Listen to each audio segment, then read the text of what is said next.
अजित पवार यांचा मृत्यू अपघात किंवा घातपात, शोधूया सत्य. अजितदादा यांना भावपूर्ण श्रद्धांजली. आज महाराष्ट्राचे लाडके उपमुख्यमंत्री अजित पवार यांचे विमान अपघातात निधन झाल्याची दुःखद बातमी आपल्यासमोर आली. बारामतीजवळ विमान लँडिंग करताना क्रॅश झालं आणि कोसळलं. अजित पवार व सहकाऱ्यांचे निधन झाले. आता प्रश्न असा आहे, अपघात होता की घातपाताचा तपास अद्याप सुरू आहे.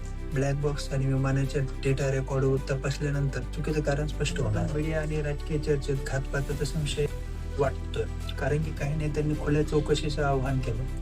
पण त्वरित हे लक्षात ठेवायला पाहिजे, कोणत्याही अधिकृत तपासात अहवालात घातपाताचे पुरावे नसल्याचं सांगितलं आहे. DGCA किंवा AIBचा अद्याप कोणताही स्पष्ट निष्कर्ष आलेला नाही, कारण की आजच त्याची तपासणी चालू आहे. ब्लॅक बॉक्स विश्लेषण आणि लँडिंग परिस्थितीचा अभ्यास जेव्हा पूर्ण होईल, तेव्हाच आपण अपघात आणि घातपात यातील सत्य काय ते समजू शकतो.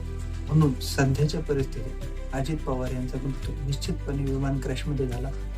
घातपात याबाबत काही ठोस पुरावा नाही, केवळ संभाव्यता आहे. तुमचा विचार आहे, या मृत्यूमागे अपघात होता की घातपात किंवा काही वेगळं?